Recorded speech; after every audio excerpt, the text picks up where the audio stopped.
Welcome back, everyone, to another episode of College Hockey Talk. On today's podcast, I'm joined by a very special guest. Rising sophomore of the Providence Friars women's hockey team, Brooke Becker, joins the show. Welcome to the podcast, Brooke, and thank you so much for coming on. How's everything going? Very good. Thank you guys for having me. No problem. Thank you so much for coming on. Yeah. So what have you been up to since the season ended a few months ago? We've actually been doing spring training for the past couple of months, just at school. I actually just got home 2 days ago because school is just wrapping up. So for the last few months, we've been off ice training, nothing on ice, which is kind of different than what I'm used to. But it's been a nice break up too, to have different aspects of the game off ice. Yeah, what are some of your off-season plans, and what do you hope to work on regarding your game for next year? Yeah, off-season plans, a lot of skating, a lot of time in the gym. Specifically, a lot more footwork and conditioning stuff on my end, and just kind of working towards being a little better on the point. Yeah, and then a lot of people talking to people, a lot of people from this past year, they're saying how they had a lot of challenges they had to face during the off season because the gyms being closed and because less ice time was hard to find. Do you expect to face those challenges again this year, and how do you plan to overcome them? Yeah, unfortunately, because of what's going on, ice time is like very few, far in between. So um, I expect to face a little bit of adversity with that, trying to get ice. But as far as the gym goes, gyms are pretty much open where I live, so I should have no problem getting in there. It's just the ice time I'm a little worried about, but I have enough connections, I think, around town that'll help out.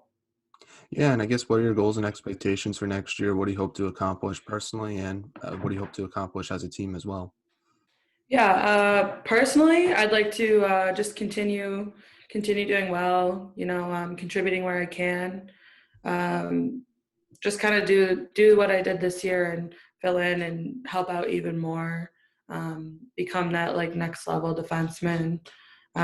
Become like a big name in Hockey East and throughout the NCAA.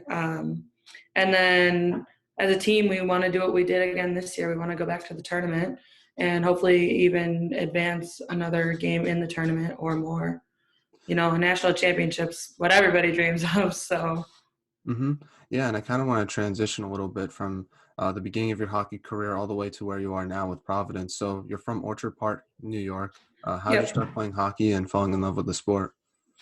Yeah. So my dad actually played hockey growing up, and all of his brothers played hockey, and so it's kind of just been a family thing. And um, my dad just got us into it very young. My dad actually went to Providence College and played on the men's team there for a couple of years. So when I started looking at schools, when I found out that I would be able to play Division I college hockey, I started looking at schools, and one of the first places I actually looked was Providence, and um, I fell in love right away. I just loved it. So it was kind of cool that my dad was a graduate there.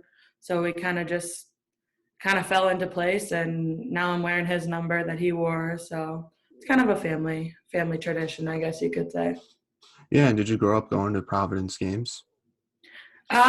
We actually didn't. So Providence is about like 7.5 hours for me.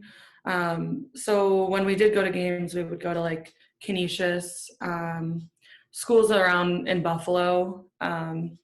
So we didn't actually get to go out to a lot of games, but um, it's something that I probably will do with my kids at some point. Yeah, and was your dad your favorite player growing up, or was it someone in the NHL, someone in women's hockey? It was actually Patrick Kane. He's actually from Buffalo, New York.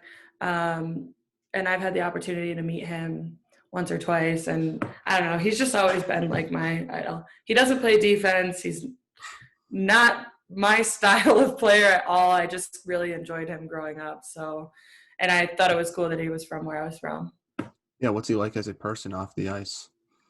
He's a very nice guy and very, very humble. I know there's probably speculations about every single NHL player, but he was kind to me and kind to the kids he was working with, and he does a lot and he contributes a lot to Buffalo, and he'll reach out socially on social media to local places and all the time and donate and whatnot. So I think he's a decent guy.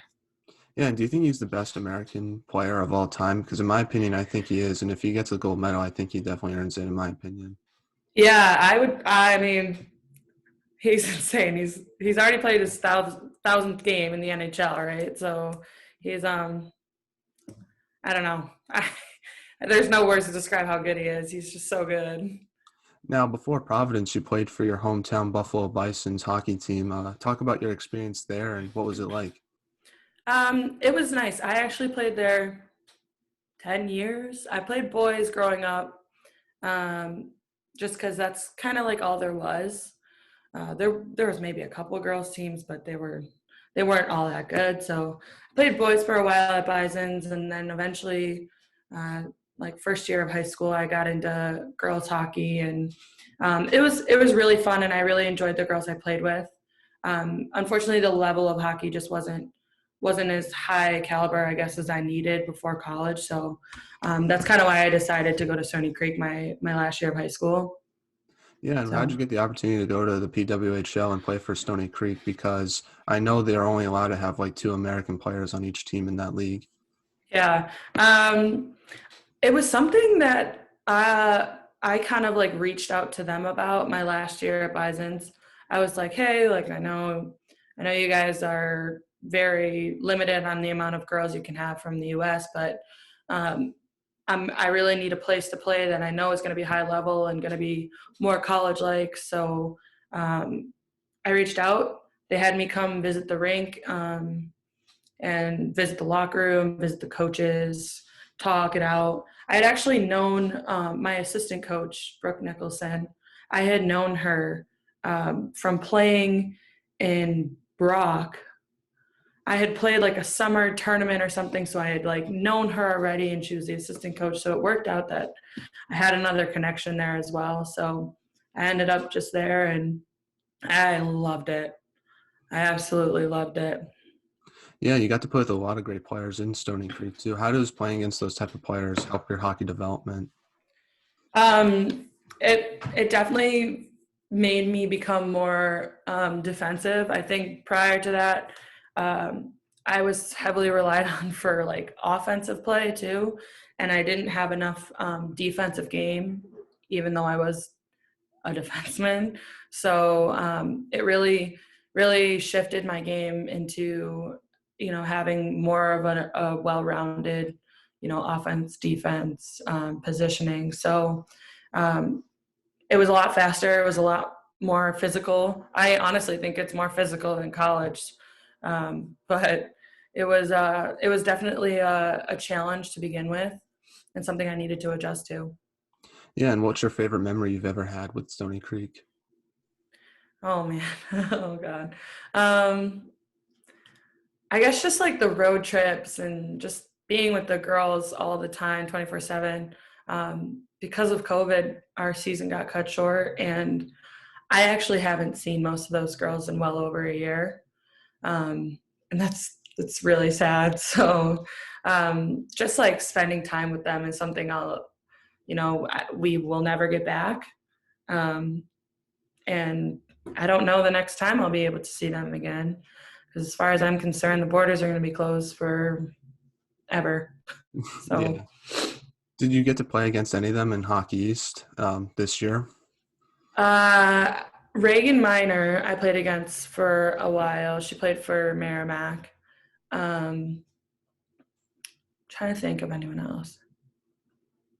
I don't think I played against anyone else. But I ended up getting to see Grace Nels and Chantal Stequois and Mary Cromer, who are all my teammates. Mary lives not too far from me, so I see her all the time. But those three, I ended up going to Mercyhurst for a weekend just to hang out with them after the season was over. It was fun.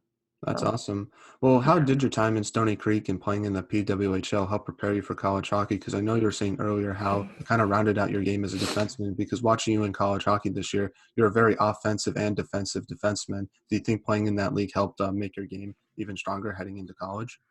Yeah, absolutely. I definitely, like I had said before, I definitely was like way too offensive minded coming out of Bisons, and I didn't know positioning at all for D. I had very little to go off of from a defensive standpoint, and Stony Creek just really shaped like little details like stick positioning and foot speed and work at the blue line with different transitions and whatever. So it was little key details that I got to hone into my game that really made me a more defensive defenseman, which was something I definitely needed for PW, and it's something that I need now and again in college. And there's different games.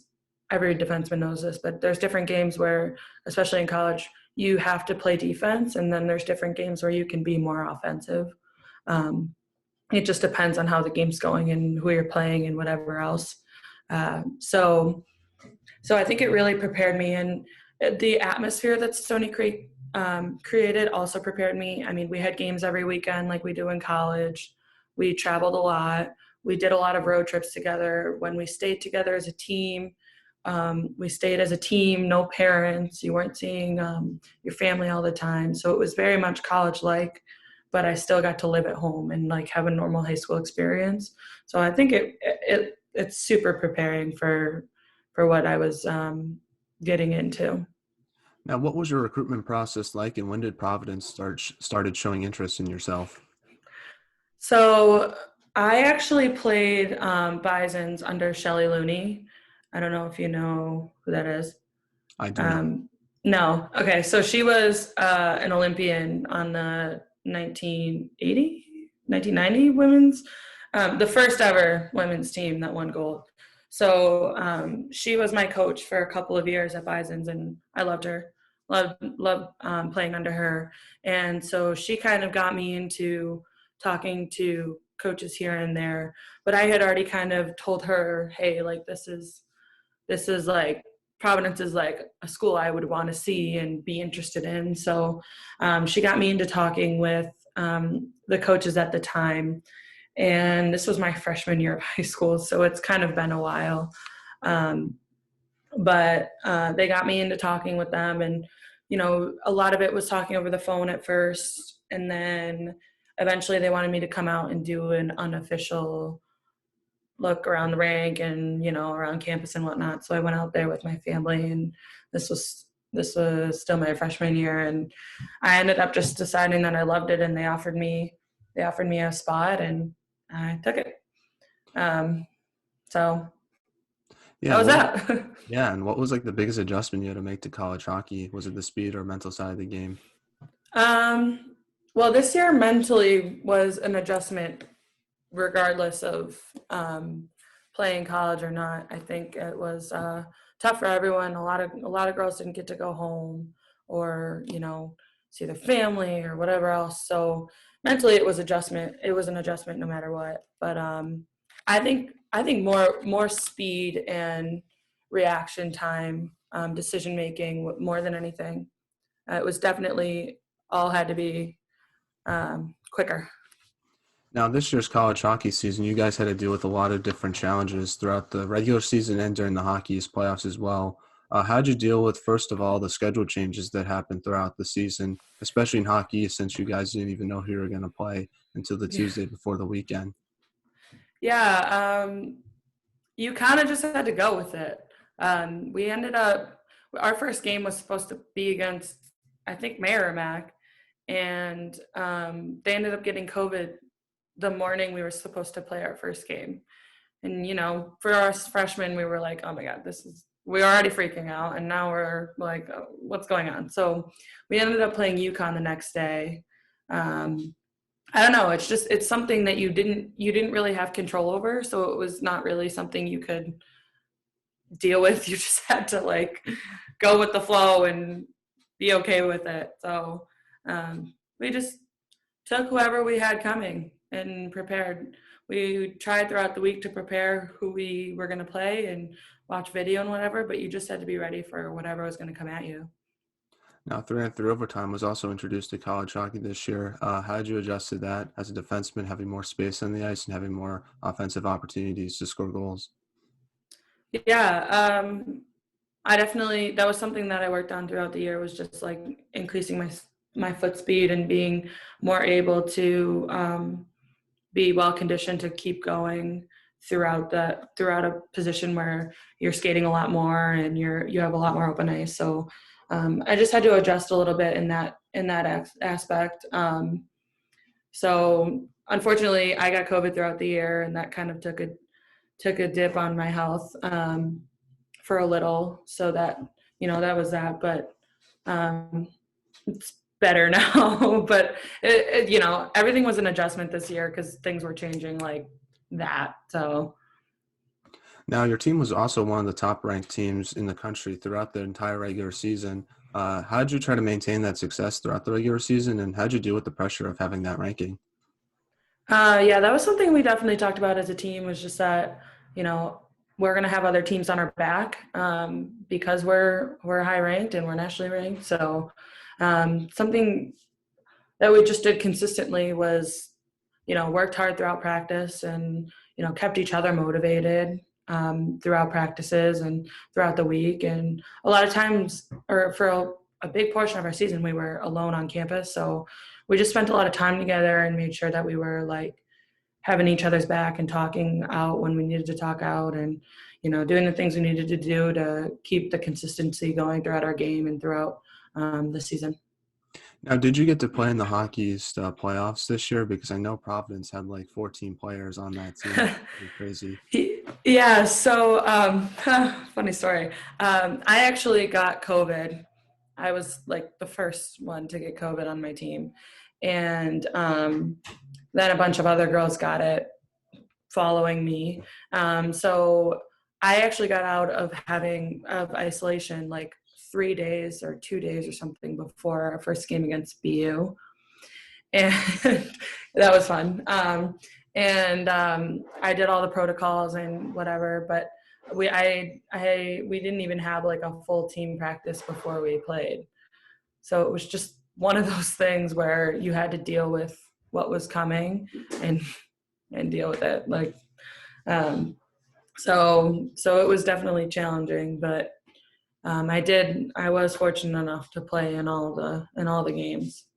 Yeah, and how'd you deal with the short bench, I guess, only having basically 12 players, and especially in defense, since you guys are getting like 20, 30-minute ice time? Yeah, we ended up playing the first period with 3D.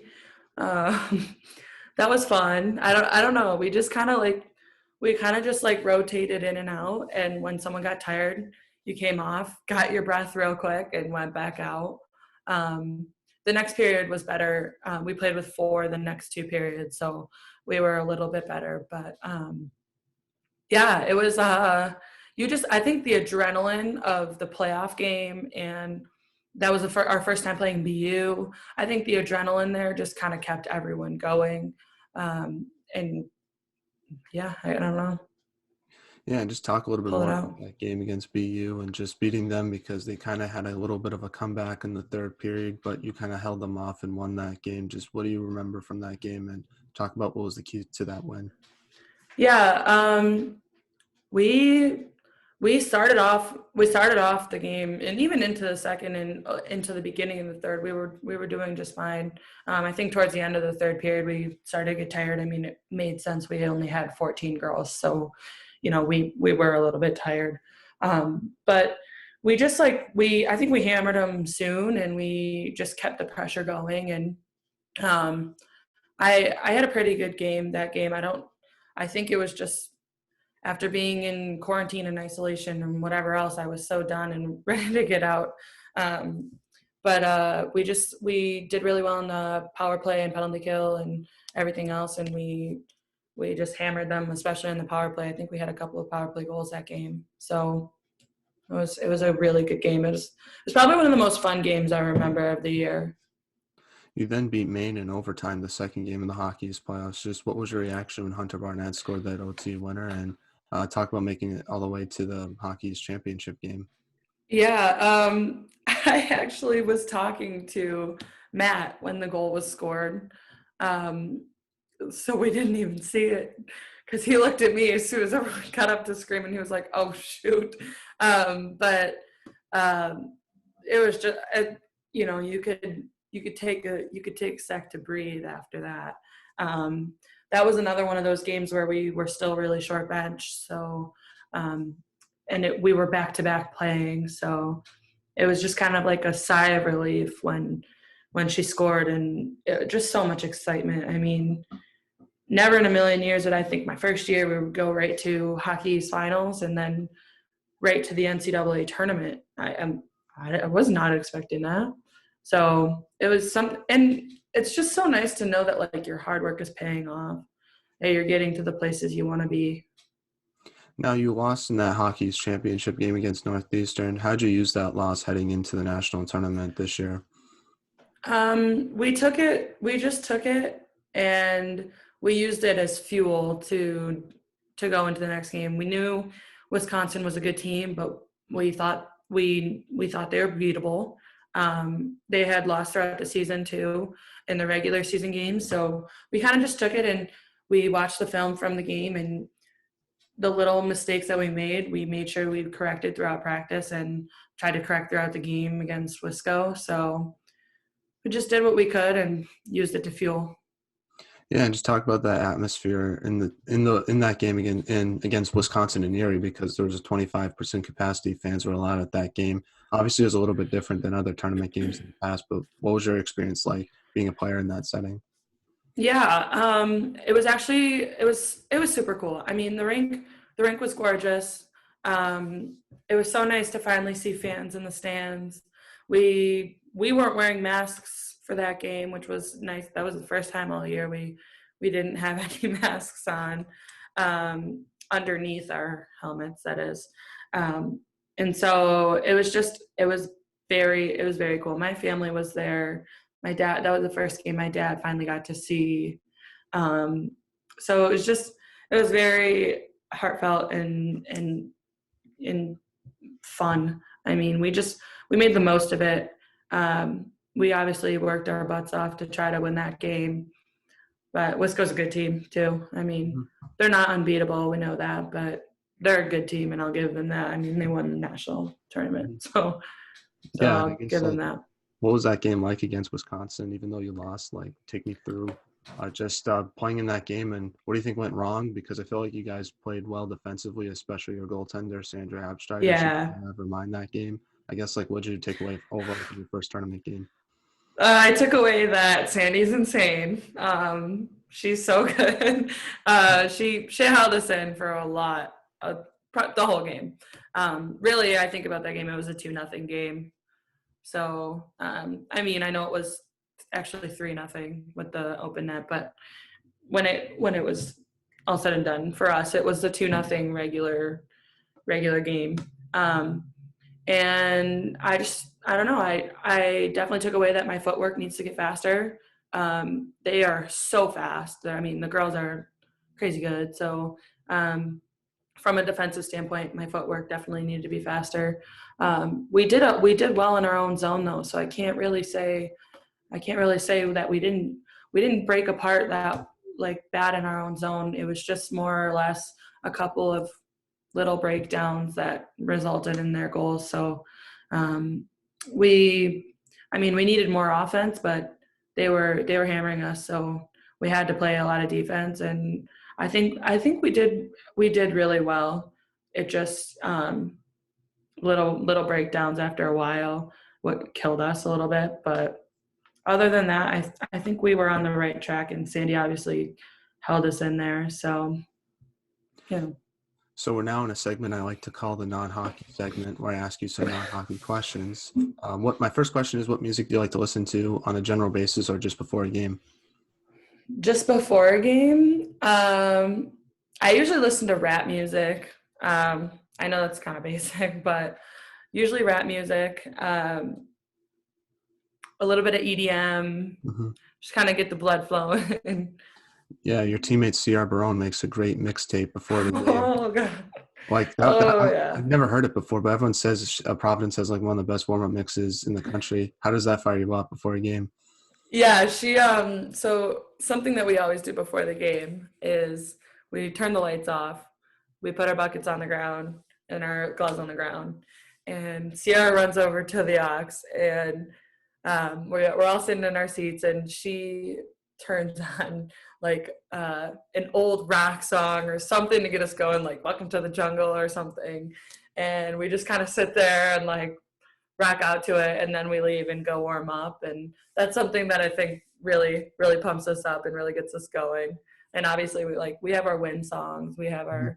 our different songs, so it's one of those things that like traditionally we get used to and we look forward to get us going. What is your biggest pet peeve? Gum chewing with Hmm. like mouth open, the gum chewing and hearing it, can't do it, can't listen to it. Yeah, I understand. I have to remove myself from the room usually There's if some there's someone coaches that gum I've chewing. played with that have done that. Yeah, I know way too many people Hmm. that do it, and oh, it's so bad, so Yeah. bad. You would not want to play baseball because see, there's Oh it no, happens all the time. no, When my yeah, experience no. playing that sport. Hmm. Now, your team has one of the best styles in any team compared to any team in college hockey, in my opinion. So you obviously have the best style on the team, in my opinion. But besides yourself, who has the best Wow. style? Oh man. Mm, wow, that's a tough question. It's so tough because we all had bubbles this year, and I'm so not used to a bubble. Everyone usually has a cage hang, and you look for that in your style points. But Yeah, um, maybe Hunter Barnett. I don't know. She sticks out as a good one who usually has good style. She rolls the sleeves up sometimes and has the gloves sticking out. So nice. Um, who's the funniest on the team? Sierra Brown, without a Nice. doubt. And she's a character and a half. I mean, bad mood, good mood, doesn't matter. She'll still make you laugh. Awesome. So, Well, back to some hockey questions now. What do you think should be done to help grow women's hockey, in your opinion? uh, I think people need to be more open to change and just kind of accept when people want to help. I mean, there have been people that have wanted to help and sometimes have been pushed away by girls hockey. I think we need to take every little thing we can. Um, and we also need to, from the opposite standpoint, we need to do more. Like obviously the world's got canceled, and at first they weren't even talking about rescheduling or anything. It's been over through 700 and some odd days that they haven't played. That's unacceptable. Um, uh, I mean, they made it work for the boys 18U. They came to Texas, so um, I just don't understand why they can't do that for girls. They're supposed to have similar funding. They're supposed to have, the same amount of money across the board. If they can move it to some place for one team, I don't understand why they can't move it to another place for the same team but a different gender. Um, I think it just needs to be something that is equal. Mhm. Give them the equal opportunity. Um, I know, maybe the girls don't make as much money, or maybe from TV rights or whatever else, but um, they are supposed to have the same funding. So if they're given the same funding, they should be able to, um, you know, make it work and just, do what they can to help. But we also have to accept all the help we can get from whoever we can get it from, because that'll make or break our game. Um, so yeah.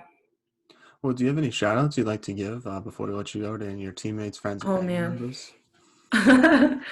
uh, I don't know. I'll just like shout out my dad. I guess he's kind of like brought me to this.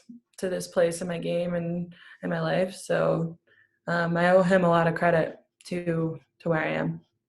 Well, thank you so much, Brooke, for coming on the podcast. I really appreciate it. It was a pleasure getting the chance to meet with you and talk with you. Stay safe, take care, and I just want to let you know that you're one of my favorite players to watch in college hockey, and I look forward to watching you play in person. You're so awesome, and I hope you get more recognition throughout your next 3 to 4 years with Providence. Thank you so much. Thank you so much for having me. Now, one question